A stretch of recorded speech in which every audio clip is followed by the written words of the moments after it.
മാന്യ പ്രേക്ഷകർക്ക് ഇലഞ്ഞൂർ ബ്ലോഗിലേക്ക് സ്വാഗതം. ഇന്ന് നമ്മൾ കാണുന്നത് ലക്കി ബാമ്പു എന്ന പേരിൽ അറിയപ്പെടുന്ന പുല്ലുവർഗത്തിൽപ്പെട്ട ഒരു ചെടിയാണ്. ഈ ലക്കി ബാമ്പു എൻ്റെ ഗുണങ്ങൾ എന്തൊക്കെയാണ്, അതിൻ്റെ പരിചരണങ്ങൾ എന്തൊക്കെയാണ് എന്നൊക്കെയാണ് ഈ വീഡിയോയിലൂടെ നമ്മുടെ പ്രേക്ഷകരുമായിട്ട് ഇലഞ്ഞൂർ ബ്ലോഗ് പങ്കുവെക്കുന്നത്. പ്രിയപ്പെട്ടവരെ, നമ്മുടെ നാട്ടിൽ ഇപ്പോൾ ധാരാളമായി അകത്തളങ്ങളും അതുപോലെ തന്നെ നമ്മുടെ പൂന്തോട്ടങ്ങളും ഒക്കെ അലങ്കരിക്കാൻ ഉപയോഗിക്കുന്ന ഒരു അലങ്കാര ചെടിയാണ് ലക്കി ബാമ്പു. ലക്കി ബാമ്പു എന്ന് പറയുമ്പോൾ യാതൊരു ചിലവുമില്ലാതെ നമുക്ക് അകത്തളങ്ങൾ അലങ്കരിക്കാൻ പറ്റുന്നുണ്ട്. ഇത് ഒരു 10-15 കൊല്ലം കൊണ്ട് നമ്മുടെ നാട്ടിൽ ട്രെൻഡ് ആയിക്കൊണ്ടിരിക്കുകയാണ്, പ്രചാരം ശ്രദ്ധിച്ചുകൊണ്ടിരിക്കുകയാണ്. എൻ്റെ അനുഭവത്തിലൂടെ ഇതിൻ്റെ ഏറ്റവും വലിയൊരു ഗുണമെന്ന് പറഞ്ഞാൽ ഇത് നമുക്ക് എവിടെ വേണമെങ്കിലും വെച്ച് പിടിപ്പിക്കാം. ചട്ടിയിൽ, അതുപോലെ തന്നെ പൊട്ടിയ ബക്കറ്റിൽ, അങ്ങനെ ഏത് ഭരണിയിൽ എവിടെ വേണമെങ്കിലും നമുക്ക് വെച്ച് പിടിപ്പിക്കാൻ സാധിക്കും. ആകെ നമ്മളിതിന് ചെയ്യേണ്ടത് കുറച്ച് വെള്ളം ഒഴിച്ചു കൊടുക്കുക എന്നുള്ളതാണ്. കുറച്ച് വെള്ളം ഒഴിച്ചു കൊടുത്താൽ മാത്രം മതി, മറ്റ് യാതൊരു വളപ്രയോഗങ്ങളും ഇതിന് ആവശ്യമില്ല എന്നുള്ളതൊരു സത്യം തന്നെയാണ്.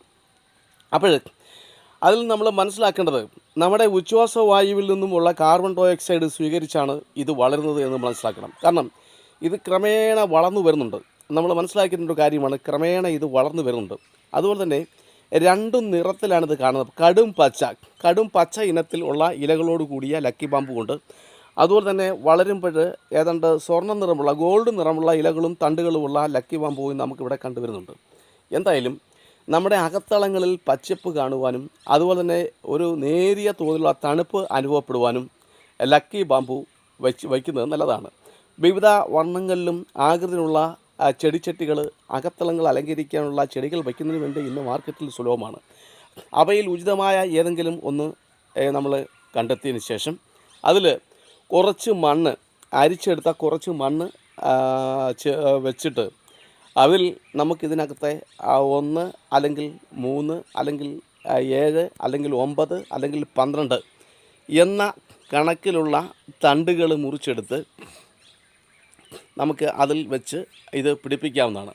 അങ്ങനെ വെച്ച് പിടിപ്പിക്കുന്നുണ്ടെങ്കിൽ ഇത് യാതൊരു വളപ്രയോഗവും ഇല്ലാതെ തന്നെ ഇത് വളർന്ന് വരും. ഈ ലക്കി ബാമ്പു വളർന്നു വരികയും നമ്മുടെ കണ്ണുകൾക്ക് മനോഹാരിത ഉളവാക്കുന്ന ആ തരത്തിലുള്ള സൗന്ദര്യം നൽകുകയും ചെയ്യുന്നുണ്ട്. ഒപ്പം ഞാൻ നേരത്തെ സൂചിപ്പിച്ചതുപോലെ തന്നെ ഇതിൻ്റെ ഗുണം നമ്മുടെ ഉച്ഛ്വാസവായുവിനെ സ്വീകരിക്കാനും ശുദ്ധമായ ഓക്സിജനെ പുറത്തുവിടാനും കഴിയുന്നു എന്നുള്ളതാണ്. അതുപോലെ തന്നെ എത്ര കഠിനമായ ഉണക്കിനെയും അതിജീവിക്കാൻ ഈ സസ്യത്തിന് സാധിക്കും. എന്നിരുന്നാലും നമ്മൾ അകത്തളങ്ങളിലോ പൂന്തോട്ടങ്ങളിലോ നമ്മൾ വെച്ച് പിടിപ്പിക്കുമ്പോൾ നമ്മൾ ചെയ്യേണ്ട ഒരു കാര്യം ഇതിന് ആവശ്യമായ വെള്ളം നൽകുക എന്നുള്ളതാണ്. നമ്മൾ വളരെ ശ്രദ്ധിക്കേണ്ട ഒരു കാര്യം, ഈ സസ്യജാലങ്ങൾക്കും ജീവൻ ഉണ്ട്. നമ്മൾ ചെടിച്ചട്ടിയിലും അതുപോലെ തന്നെ നമ്മൾ പ്രത്യേകമായ ഏതെങ്കിലും സാഹചര്യത്തിലോ മണ്ണിലൊഴിച്ച് മറ്റെവിടെയെങ്കിലും വെച്ച് പിടിപ്പിക്കുമ്പോൾ അതിന് ആഹാരം അതിൻ്റെ വളർച്ചയ്ക്ക് ആവശ്യമാണ്. അത് മുടക്കുന്നത് പ്രകൃതി വിരുദ്ധമാണ്. എന്നാൽ മണ്ണിലാവുന്നുണ്ടെങ്കിൽ അങ്ങനെ വരുന്നില്ല.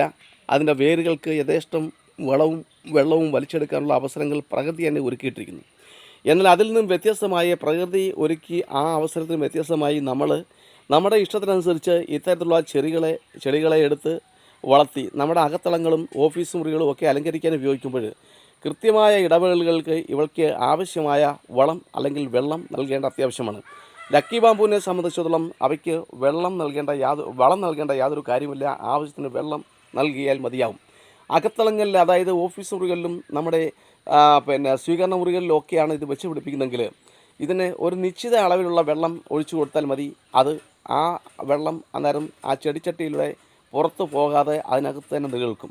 അങ്ങനെ അകത്തളങ്ങൾ അലങ്കരിക്കുന്നതിലൂടെ നമുക്ക് ലഭ്യമാകുന്ന നേട്ടങ്ങൾ ഇന്ന് അന്യമായിക്കൊണ്ടിരിക്കുന്ന സസ്യസമർത്ഥത, അതായത് പച്ചിപ്പ് നമ്മുടെ മുറികളിൽ ലഭ്യമാകുന്നുണ്ട്.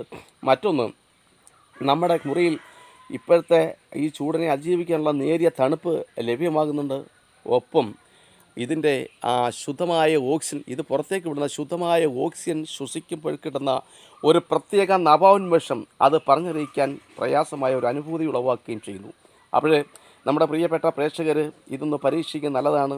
വ്യത്യസ്ത രീതിയിലുള്ള നല്ല ഫൈബർ കൊണ്ടുള്ള ചെടിച്ചട്ടികൾ ഇന്ന് വിപണിയിൽ ലഭ്യമാണ്. അതിൽ ഉചിതമായ നമ്മുടെ മുറിയുടെ ഇതനുസരിച്ച്, വലിപ്പം അനുസരിച്ച് ഒരു ചെടിച്ചട്ടി നമ്മൾ തിരഞ്ഞെടുക്കുക. വലിയ ചെടിച്ചട്ടിയാണെങ്കിൽ ഒരു 12 വരെയൊക്കെയുള്ള തണ്ടുകൾ നട്ടുപിടിപ്പിച്ചാൽ വളരെ നല്ല രസമായിരിക്കും അത് കാണാൻ.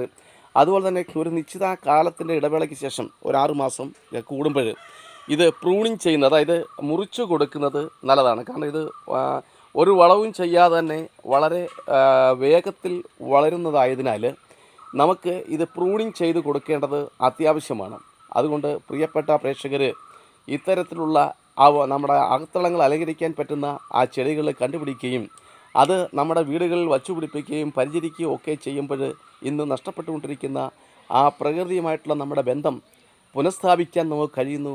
ഒപ്പം നമുക്ക് പ്രകൃതി നൽകുന്ന ആ പരിവേഷം, അതായത് പ്രകൃതിയുടെ ആസ്വാദ്യത ചെറിയ രീതിയിലെങ്കിലും കൃത്രിമമായി അനുഭവപ്പെടുത്തുവാനും അനുഭവവേദ്യമാക്കാനും നമുക്ക് കഴിയുന്നു എന്ന കാര്യം നമ്മൾ മറക്കരുത്.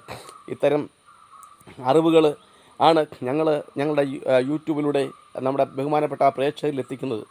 പ്രിയപ്പെട്ട പ്രേക്ഷകർക്ക് ഞങ്ങളുടെ ഈ വീഡിയോ ആദ്യമായിട്ട് ആണ് കാണാൻ സാധിച്ചതെങ്കിൽ ദയവായി ഇത് സബ്സ്ക്രൈബ് ചെയ്യാൻ മറക്കരുത്. അതുപോലെ തന്നെ ഇതിനോടൊപ്പമുള്ള ഒരു ബെല്ലൈക്കൺ അമർത്താമെങ്കിൽ ഞങ്ങൾ ഇത്തരം വീഡിയോകൾ ഇടുമ്പോൾ തന്നെ നിങ്ങൾക്ക് നോട്ടിഫിക്കേഷൻ ലഭിക്കുകയും നിങ്ങൾക്ക് അത് കാണാൻ സാധ്യമാവുകയും ചെയ്യും. പ്രകൃതിയും ജീവിതവും ഒന്നിച്ച് ഒരേ നാണയത്തിൻ്റെ വശങ്ങളാണെന്ന ബോധ്യം നാം മനസ്സിലാക്കണം. നമുക്ക് സന്തോഷത്തോടെ ജീവിക്കണമെങ്കിൽ പ്രകൃതിയുമായിട്ടുള്ള ബന്ധം നാം കാത്തു സൂക്ഷിച്ചേ മതിയാവും. അപ്പോൾ നമുക്ക് ഇന്നത്തെ സാഹചര്യത്തിൽ കഴിയുന്നത്ര പ്രകൃതി സ്നേഹം വളർത്തുവാനും ഒപ്പം നമ്മുടെ ജീവിതം സന്തോഷപൂർണ്ണമാക്കുവാനും ഇത്തരത്തിലുള്ള ചെറിയ പ്രവർത്തനത്തിലൂടെ നമുക്ക് സാധിക്കും. വലിയ ചിലവൊന്നുമില്ലാതെ അല്പസമയം മാത്രം നമുക്ക് ചിലവഴിച്ച് പ്രകൃതി ബന്ധം വളർത്തിയെടുക്കാൻ ഇത്തരം അറിവുകൾ പ്രയോജനപ്പെടും എന്നാണ് ഞങ്ങൾ കരുതുന്നത്. അപ്പോൾ എല്ലാ മാന്യ പ്രേക്ഷകരുടെയും പൂർണ്ണമായ സഹായ സഹകരണങ്ങളും സാദരം ഉണ്ടാകണമെന്ന് ഞങ്ങൾ അപേക്ഷിക്കുകയാണ്. എല്ലാവരും ലൈക്ക് ചെയ്യാനും കമൻറ്റ് ചെയ്യാനും മറക്കരുത്. ഒരിക്കൽ കൂടി നന്ദി പറയുന്നു. എല്ലാവർക്കും നന്ദി, നമസ്കാരം.